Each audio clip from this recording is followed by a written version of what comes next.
Hello to all my American Horror Story historians. My name is EJ and welcome back to my channel. In this video, we will be discussing the American Horror Story Season 12 premiere. American Horror Story Delicate Part 1 is upon us, and there's a lot of juicy, crazy stuff to dive into. Alright, enough of this intro. Let's get into the video right now.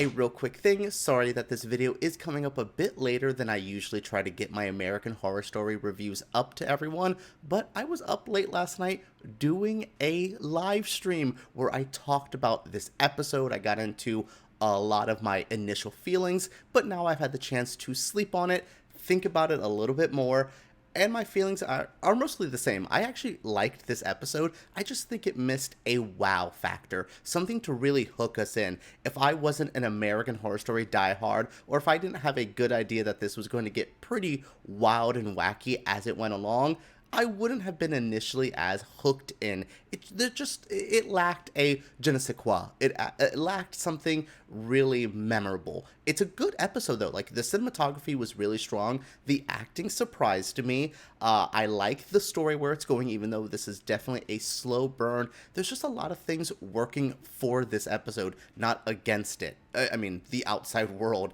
is against this season, from the real-life Emma Roberts drama to the strikes. This season is going through so much behind the scenes, out of the series drama, but I'm here to really focus on the show itself. If you do want my takes on the Ryan Murphy productions during the strikes, or the allegations against Emma Roberts that Angelica Ross has talked about on her social media platforms, I did mention on my live stream. Like I said, I'm here to be positive about the show. All that real life stuff sucks. People are not nice. In general, just be nice.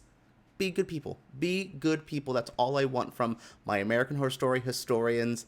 But besides that, look, this was a fun episode. I am happy to be back in the AHS world. I'm happy to have a story that feels similar to things like Hotel, Asylum, and Coven. There is a mood and atmosphere that's here that I don't feel is in every season. There is a sleek, like, very well-polished aesthetic, from the production design to the costumes. I feel like that's been missing out of things like 1984 and NYC double feature. This feels like they put some money behind it. There's also a women's touch to this season.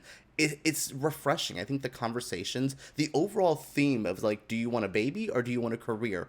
I love that, and I think that's a very powerful thing to speak about, and how it's handled here, I thought it's going to be very interesting. There's a lot of conversations being had here. This was, to me, one of the smartest first episodes I got. Like, I love the first episode of Coven and Hotel, but they're wild, banana cuckoo pants crazy, just everything out there. This is not that, but again, good and bad. I like that this just set me up into this universe very firmly, very easily, and it's just like, all right, get ready, things are going to go wild. And I hope they do, because again, good start. This just, we need to see things pick up. Now, that is my review section. Let's get into the recap, and let's talk about the nitty-gritty of this episode. The episode begins where we actually end the episode later on. We have Anna, our actress played by Emma Roberts, who is being woken up by a mysterious figure in her house.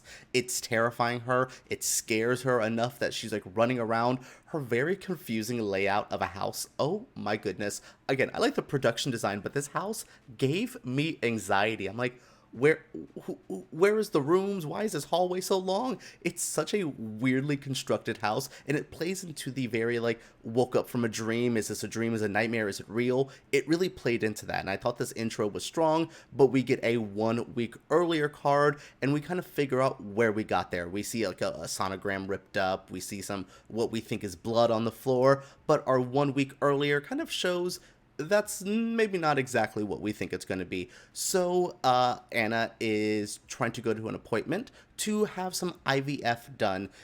She is having trouble getting pregnant. Her and her partner Dexter have tried this a couple times, and it doesn't seem to be sticking. I know IVF for many women is insanely tough. invasive, personal. It's a very tough thing. So I like that this series is focusing on something we don't normally talk about. We do IVF a lot now in TV and film, but in horror communities as well. I think this is something that is scary. That doesn't have to be necessarily a monster, a ghoul, or something like that, a demon trying to chase everybody, which could still be here. But I like that this has a creep factor, a scary factor outside of just horror and in the real world. So she's trying to go with her very bland Ryan Murphy Productions white husband. Oh my god, Dexter is the most boring man ever, even though he is so obviously involved in evil. I think everyone is conspiring against her, from Shaban to the doctor to Cara Delevingne.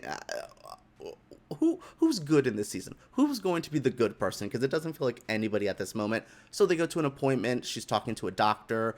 Boy, Dennis O'Hare's doctor character, when he was just speaking to the husband, dismissing the pain that Anna was feeling, I just got the ick. Especially because, again, going into real life, women are often ignored when they're in pain, when they go to the doctors. Oh, it's this, this, and this. Just be fine. And it ends up being something serious. So I thought that was, again, playing into real life creep factors, and it got creepy, and they're trying to get it. They set a date to do it. And I hope it works, maybe I don't hope it works. They give her some suppositories. They try to do what they need to do to set her up. They are very strict with make sure those suppositories are in the fridge. They end up not being by the end of the episode. Is someone trying to sabotage her, or someone trying to save her from having the baby because they know the evil forces that are manipulating this? There's a lot going on, especially again, in that first couple minutes where I'm like, oh, creepy dream sequence vibes, and then we go into the IVF stuff, and then we meet Shaban. Oh my goodness. After Anna and Dexter go on their very boring, god, these two people are so bland milk toast ass humans. She keeps seeing Ivy around. She's the mysterious woman with that real bitchy badass hairstyle. And then we lead to one of my favorite moments of this entire episode. I'm going to say a potty word, kind of, so close your ears or hide the kids if you're going to say this. But when this episode introduces Kim Kardashian by saying, "Suck my clit," baby, give her the Emmy, Oscar, Tony, Grammy, EGOT after this. EGOT, Kim, because that was hilarious. I actually really like this introduction of Kim Kardashian's character, Shaban. She comes off so natural, and I don't know if it's just because Kim's so used to the world of PR or so used to this kind of community. She's also done a lot of struggles with IVF and trying to have babies in her own personal life. So I just thought she brought a lot to this character. She's funny, she's bitchy, she's trying to get Anna an Oscar. Anna is a former child star who starred in this indie hit movie. It sounds very Hereditary, kind of, it's the mainstream one that everyone's talking about, but people are so grossed out and shocked by it. She's basically trying to get her into this career, get her further down the line, because she's like, baby, we need the Oscar. I'm your new publicist. You didn't know you needed a new publicist, but when I came into your life randomly at an IVF support group sketch, sus, I just want to help you. And I love Shaban. I actually am like, outside of the probably going to be evil thing, you seem like a decent PR person. Like, you got me the Andy Cohen gig. There's a whole going on set with Andy Cohen. She sees this mysterious woman that's been following her since the first big doctor's appointment. She keeps seeing glimmers of her. Who is she? It's very witchy. Do you believe that there is a coven connection to this?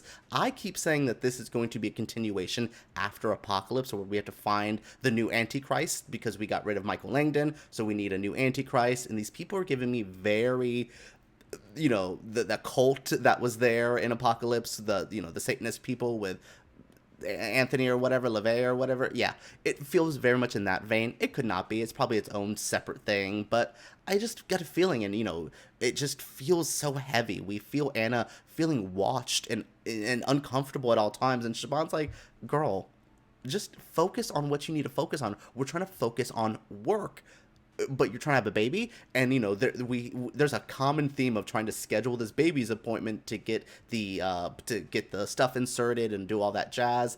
And she's trying to book Andy Cohen. She's missing her partner's gallery opening. there's a lot with her partner. We'll talk about that in the next little bit right now. But yeah, I feel for Anna's character. She's trying to balance everything. She wants to be a mother. She wants to be a star.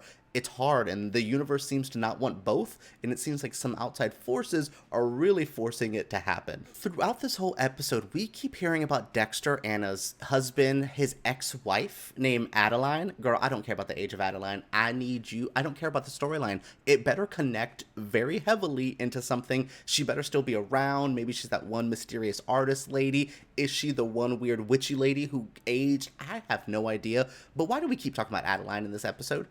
I'm trying to learn people's names. I got Shaban and Anna and Ivy and all these people. And I'm like, I don't need a mysterious dead ex-wife. But she keeps to be a looming presence. All the friends of Dexter keeps bringing her up. She's wearing this like red lipstick that it seems to maybe be something similar to what Adeline wore. Yeah, Dexter seems to be very creepy and suspect in all of this. The way he talks about his wife, the way his friends are, when they get to the gallery opening, he's kind of gaslighting her a bit. Don't make this about you. Don't make a scene. And I'm like, yeah, it's Emma Roberts. She's going to make a scene in public. We know that. But truly, like, the character, I'm like, I don't get the... I don't know, the way they talk to her, it makes it feel like she's a child. She's so frail. She's so, I don't know what to do with her. And I'm like, girl, you're a grown-ass woman. Figure this out. But it's tough for her. She tries to do the Andy Cohen show. She gets distracted there. I had to see Andy Cohen's face on this episode. Probably the scariest thing I saw. We get more with Dennis O'Hare in the doctor's office. She's going for a procedure. Every time she goes under in one of these procedures, it seems to really throw her off with hazy dreams that one mysterious woman is in the OR, and she's kissing her with blood and the mouths are tied. It's a very, again, this season has great imagery. This season has a lot of good ideas. We see that the most, I think, in a deliciously great opening credits. My favorite opening credits we've had in some time. It's really good. Again, this aesthetics, the creepiness, it's all here, and it boils up to a pretty decent ending, which, the ending of this episode is the beginning, so I wasn't as shocked. I really hope episode 2 has a shocking wow moment. As Anna is stressed about her age, her career, the baby, her life, she's also having to deal with a mysterious invader in her house. She already has her schedule feeling like it's getting hacked. She's so kind of lost and confused, and then there's someone in the house. She kicks them out, and then she finds all this blood, but maybe it's the lipstick, the Adeline lipstick. Who knows? We have the sonogram torn up. And overall, kind of something I didn't mention, but there's a lot of spiders. Spiders are a seemingly theme. Are they trying to put spider babies inside of her? Does that make sense? Would that happen? What are these spider people? We already had lizard people in Death Valley. Are there spider people?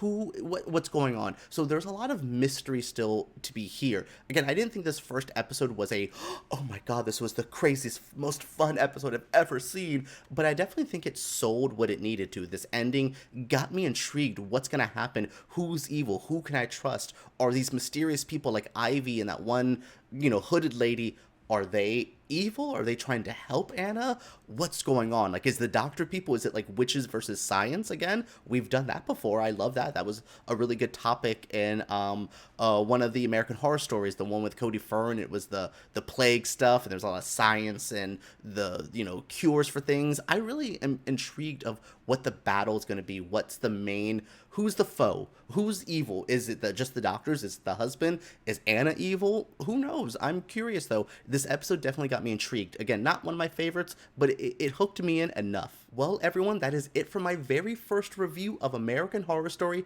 Delicate. Sorry for the new format and everything like this. I'm just trying something out because this is my live stream setup. So I just wanted to record this video, talk with you guys, discuss, review, recap our first episode of Delicate. What are your thoughts? What did you think Kim K did better than you anticipated? Are you intrigued by the story? Where do you think it's going? Is it connected to other seasons? So many questions. What are your thoughts? Share them down in the comments below. Subscribe to my channel because I make videos like this every single week. If you're an American Horror Story fan, we got AHS, Chucky's coming up, American Horror Stories, part of Hulu. We have a lot to get into. I'll also be doing some live streams randomly throughout this season, so join me for those. Again, thank you all so much for the support, tuning into the American Horror Story stuff. It's amazing. Subscribe, thumbs up, comment, and let's talk about Delicate down below.